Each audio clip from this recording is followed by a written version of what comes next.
C'est décembre, c'est l'hiver, c'est le calendrier de l'Avent de Clac, le clacandrier. Un jour, un film. Nouvelle journée dans le clacandrier de l'Avent. Thierry, que de beaux films encore une fois. Oh, et là, un film particulièrement beau d'ailleurs, mais je n'en dis pas plus, ce n'est pas à moi de le présenter.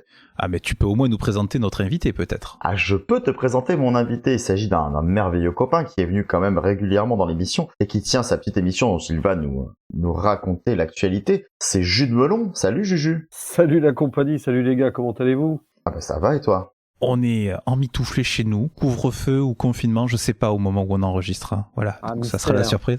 Mystère, mais en tout cas c'est l'hiver, on est au coin du feu, quoi qu'il arrive. Qu'est-ce qu'on regarde ce soir, Jus? On va se faire un bon petit film d'animation d'un certain Don Bluth. Celui qui a quitté les studios Disney et qui a lancé son projet phare de 1982, son tout premier film en tant que réalisateur vraiment en freelance, le fameux, ou pas, je ne sais pas, Brisby et le secret de Nîmes.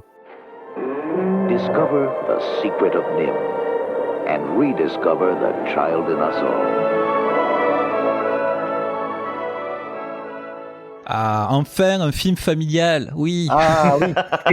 Mais alors, on rigole, mais je l'ai découvert tout petit avec une VHS que mon papa m'avait offert.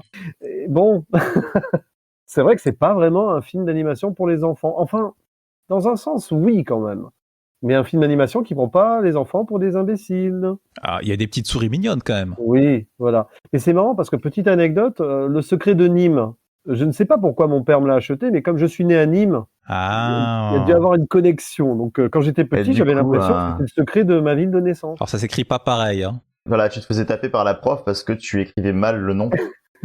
C'est ça, oui. Bon, je crois que j'ai pas eu à écrire beaucoup le nom de ma ville, mais ça aurait pu. Mais c'est vrai que bon, vu écrit comme ça, c'était étrange. Et puis dès la scène d'introduction, de toute façon, c'est ce genre de film, tu sens dès la scène d'introduction que ça va être fort avec ce rat un peu mystique et en vieux sage qui écrit des lettres d'or lumineuses sur un parchemin, enfin sur un livre qui ressemble à un parchemin, tout ça. Mais bon, pour contextualiser un petit peu, c'est un film très triste sur la base de départ, le Brisby et le secret de Nîmes, puisque c'est l'histoire de Madame Brisby, dont on apprend au début qu'elle est devenue veuve et qu'elle a son petit enfant qui est malade, qui est sur le point de mourir, et en plus, leur maison est sur le point d'être détruite par un bulldozer en plein milieu. Je crois que c'est au milieu d'une sorte de jardin ou d'un champ. Et du coup, elle va devoir prendre son courage à deux mains pour aller sauver son petit, et puis sa famille aussi, sa maison, et elle va devoir affronter tous les dangers, un hibou, les rats, etc. C'est très joyeux comme point de départ.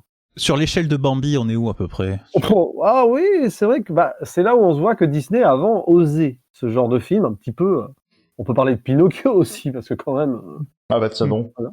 Et même Merlin l'Enchanteur, que j'ai découvert à la même époque et que j'ai découvert après coup, qu'il s'agissait d'une animation de Don Bluth à l'époque quand il travaillait pour Disney. Donc comme quoi. Mais oui, dès le début, tu sens que ça va être un film bien plombé. Mais oui, il y a des petits trucs mignons, notamment Le Corbeau, Jérémy, doublé en VF par Jacques Balutin d'ailleurs, parce que ça fait partie de ces films que je peux revoir que en VF pratiquement, parce que ça c'est ancré. J'ai dû le voir une fois en VO. Oh, mais il y a la voix de Derek Jacobi dans la VO. Oui. Ouais, mais bon, c'est tellement ancré dans l'enfance. Non, voilà. Mais je dis ça, je l'ai vu qu'en VF, Mais la VF, bon, voilà, il y a Micheline Dax aussi dans le rôle de l'insupportable Tati Musaraigne. T'as Marc François, une grande voix qu'on entendait un peu partout dans les années 80-90. T'as aussi Jackie Berger qui fait un enfant, comme d'hab. C'est amusant. Et puis alors, c'est un film sur le courage et l'amour, mais aussi qui fait réfléchir sur plein de choses, sur les laissés pour compte, un peu le racisme indirectement, les rats, les souris, et les expériences qu'on pouvait faire sur les animaux à l'époque. Et moi, ce qui m'avait choqué quand j'étais plus jeune, c'est qu'on voyait vraiment les rats qui se faisaient injecter, etc. Ouais. C'est pas un film qui prend vraiment des gants. Et c'est peut-être un film qui a eu du mal à trouver son public à l'époque, entre pas assez mature pour être adulte, trop violent et avancé pour être pour les enfants. Je sais pas si le film a bien fonctionné à l'époque, mais... C'est une bonne question, ça je pourrais plus te dire la réception qu'il avait. Moi je me souviens du coup quand j'étais tout petit, c'est un petit peu comme toi, je l'avais découvert sur une VHS. Je sais plus si c'était une VHS que mes parents m'avaient acheté ou si on l'avait enregistré directement sur une cassette vierge. Mais je sais que le seul souvenir que j'avais de ce film avant de le revoir il y a pas longtemps, c'est que je pleurais à chaque fois et que il me faisait excessivement peur, mais je le regardais quand même tout le temps. Ah oui, Et non, mais quand je l'ai revu, j'ai compris pourquoi. Le film est pas du tout, en effet, adapté pour les enfants et très joyeux non plus, mais il a quand même cette espèce de fascination et des messages qui t'attachent énormément aux personnages et qui te donnent envie de regarder leurs aventures. Ah, mais il y a des moments, oui, c'est ça, c'est un film fascinant et qui fait peur à la fois. Il y a des scènes, par exemple, dans l'antre du hibou, quand même, quand on y pense, le hibou, il va te tuer une araignée, bouffer un papillon, enfin, c'est sympa. Et Chouette. le fait que la mère aille vraiment dans l'antre du hibou qui mange des souris aussi, elle prend vraiment un courage ultime, elle limite le sacrifice d'une mère pour ses enfants, quoi, enfin, pour son fils.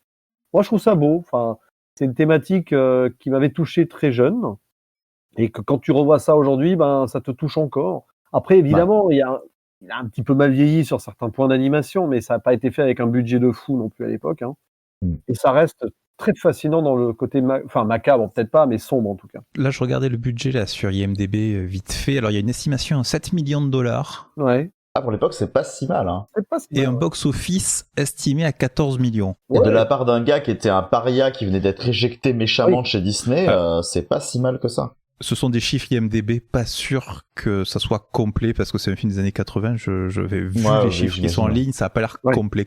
Voilà, mais bon, c'est une estimation. Bah, c'est un film qui a sûrement à la sortie cinéma n'a pas eu le grand succès qu'il aurait pu espérer, mais après avec les ventes VHS et les échos des années d'après, à mon avis, celui-là, il est resté un petit peu dans les mémoires quand même. It's a fantasy with wizards and villains. And heroes. I ain't scared of nothing. I'm not even afraid of the Great Owl. Will you hush up? Come on. It's an odyssey to another world.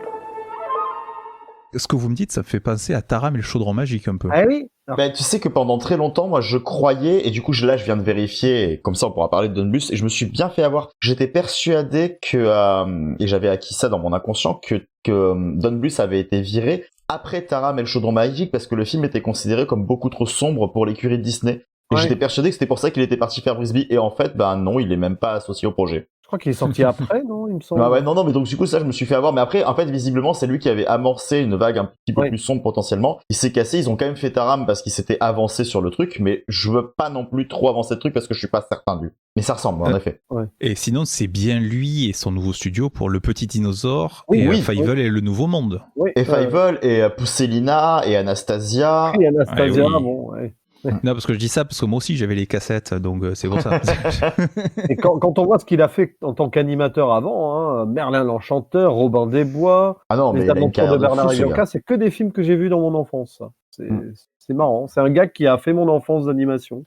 Non, mais c'est un très très bon animateur. En tout cas, c'est clair que Don Bluth est malheureusement beaucoup trop méconnu par rapport au talent qu'il a, ça c'est sûr. Mais ceux qui le connaissent, par contre, enfin, tu remarques ça souvent sur les réseaux, ceux qui connaissent Don Bluth en parlent régulièrement, parce que moi je vois souvent son nom apparaître, et tout le temps avec cette espèce de bienveillance de justement réhabiliter constamment ses œuvres, quoi. Dont Brisby, qui est quand même merveilleux. Ah oui, clairement. Et, c'est mon préféré de ceux que j'ai vus de lui. Alors j'ai pas tout vu justement, hein. J'ai vu les Fievel, mais je n'ai pas vu Le Petit Dinosaure, par exemple. Je pense que ça, à mon avis, il est très bien, Le Petit Dinosaure. Ouais. J'ai vu Titan AI, c'est son dernier, hein. Après il a pris sa retraite.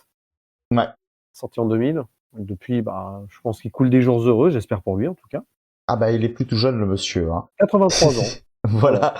Ouais, mais quand on voit ce que fait Clint Eastwood, bon, on peut toujours espérer qu'il... Après l'animation ne requiert peut-être pas forcément les mêmes. C'est vrai. Mais bon, pour en revenir à Brisby, c'est un film fascinant, voilà, on l'a dit. Et puis alors le côté, c'était à l'époque très à la mode aux États-Unis de dénoncer l'exploitation des animaux. Je sais que c'était une mouvance particulière. Mais là, ça le fait pas en mode attention, c'est pas bien. Non, ça te met quand même dans un contexte bien bien dark, avec ce rosier aussi qui est l'antre des rats quand même. Enfin, et ce qui est bien, c'est qu'il ajoute du fantastique qui n'est pas dans le roman de base, parce qu'apparemment c'est tiré d'un roman, et ça je l'ai découvert bien après, qui s'appelait Frisbee d'ailleurs. Mrs. Frisbee, mais ils ont changé le nom parce que sinon ils allaient avoir des problèmes de copyright avec le Frisbee. C'est bizarre. Et c'est vrai en plus, c'est que le roman était écrit avant l'invention du Frisbee, et le film d'animation étant fait après, ils ont dû changer. C'est bizarre. Ouais, mais après elle devait passer le film à tourner, c'était pénible à y animer. Faites la BO en vinyle Frisbee. D'ailleurs, la BO de Jerry Goldsmith, c'est quand même pas n'importe qui. C'est ça. Très très belle BO et avec Monsieur une seule Planète des chanson Singes. chantée, hein, voilà, une chanson chantée en mode extra diégétique, pas avec un personnage qui va faire des pirouettes dans tous les sens. Contrairement à une suite, hein, parce que oui, ce film a une suite Ah merde. qu'il ne faut pas voir. Ah, bon, bah, au Je moins, l'ai vu il y a quelques tu fais jours bien de le dire. exprès. La légende de Brisby, sortie en 98, c'est une catastrophe. Ça chante de partout, c'est fade, c'est une mode de faux conte de fées avec des personnages qui changent, voilà, qui sont des vraies girouettes toutes les 10 secondes. Non. Et puis en plus, je l'ai vu en VF, et là, alors, ça chante faux, carrément. Les acteurs, ils ont même pas fait... Ah oui, ça chante faux. Ils n'avaient pas le budget. C'est terrible. Ça Très bien. Bon alors, Donc voilà, ne vous trompez pas. Brisby. Ne vous trompez pas en cherchant le film. Non, je trouvais On parle bien de Brisby et le secret de Nîmes. 1982. Pour ceux qui pourraient potentiellement chercher le film, il n'est pas disponible sur les plateformes ou en VOD. Donc, je vous conseille malgré tout de l'acheter, ça vaut carrément le coup. Et vous pouvez le trouver à pas très très cher sur des petits sites sympathiques. Exact. Merci Jude Melon. Et merci à vous, et puis bonne fête de fin d'année en espérant que vous pourrez retrouver votre famille. Ben oui, c'est ce qu'on vous souhaite aussi, chers auditeurs. À demain pour un nouveau film.